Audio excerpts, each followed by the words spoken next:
राधे राधे। तो भक्तों, आज हम श्रवण करेंगे कार्तिक मास का 25वां अध्याय। कथा श्रवण करने से पहले हमारा YouTube चैनल सब्सक्राइब और लाइक जरूर करें। सुनो प्रश्न ऋषियों का और बोले सूत जी ज्ञानी। 25वें अध्याय में सुनो श्री हरि की वाणी। तीर्थ में दान और व्रत आदि सत्कर्म करने से मनुष्य के पाप नष्ट हो जाते हैं, परंतु तू तो प्रेत के शरीर में है, अतः उन कर्मों को करने की अधिकारिणी नहीं है। इसलिए मैंने जन्म से लेकर अब तक जो कार्तिक का व्रत किया है, उसके पुण्य का आधा भाग मैं तुझे देता हूँ। तू उसी से सद्गति को प्राप्त हो जा। इस प्रकार कहकर धर्मदत्त ने 12 अक्षर मंत्र का श्रवण कराते हुए तुलसी मिश्रित जल से जो ही उसका अभिषेक किया, त्यों ही वह प्रेत योनि से मुक्त हो प्रज्वलित अग्नि शिखा के समान तेजस्वी एवं दिव्य रूप धारिणी देवी हो गई और सौंदर्य में लक्ष्मी जी की समानता करने लगी। तदंतर उसने भूमि पर दंड की भांति गिरकर ब्राह्मणों को देवता को प्रणाम किया और हर्षित होकर गदगद वाणी में कहा, हे द्विज श्रेष्ठ, आपके प्रसाद से आज मैं इस नरक से छुटकारा पा गई। मैं तो पाप के समुद्र में डूब रही थी और आप मेरे लिए नौका के समान हो गए। वह इस प्रकार ब्राह्मण से कह रही थी कि आकाश से एक दिव्य विमान उतरा दिखाई दिया।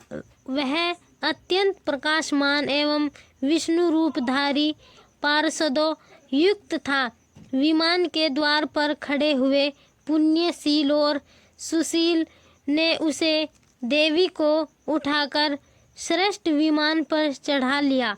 तब धर्मदत्त ने बड़े आश्चर्य के साथ उस विद्वान को देखा और विष्णु रूपधारी पार्षदों को देखकर साष्टांग प्रणाम किया। पुण्यशील और सुशील ने प्रणाम करने वाले ब्राह्मण को उठाया और उसकी सराहना करते हुए कहा, हे द्विज श्रेष्ठ, तुम्हें साधुवाद है, क्योंकि तुम सदैव भगवान विष्णु के भजन में तत्पर रहते हो, दीनों पर दया करते हो, सर्वज्ञ हो तथा भगवान विष्णु के व्रत का पालन करते हो। तुमने बचपन से लेकर अब तक जो कार्तिक व्रत का अनुष्ठान किया है, उसके आधे भाग का दान देने से तुम्हें दूना पुण्य प्राप्त हुआ है और सैकड़ों जन्मों के पाप नष्ट हो गए हैं। अब यह वैकुंठ धाम में ले आई जा रही है।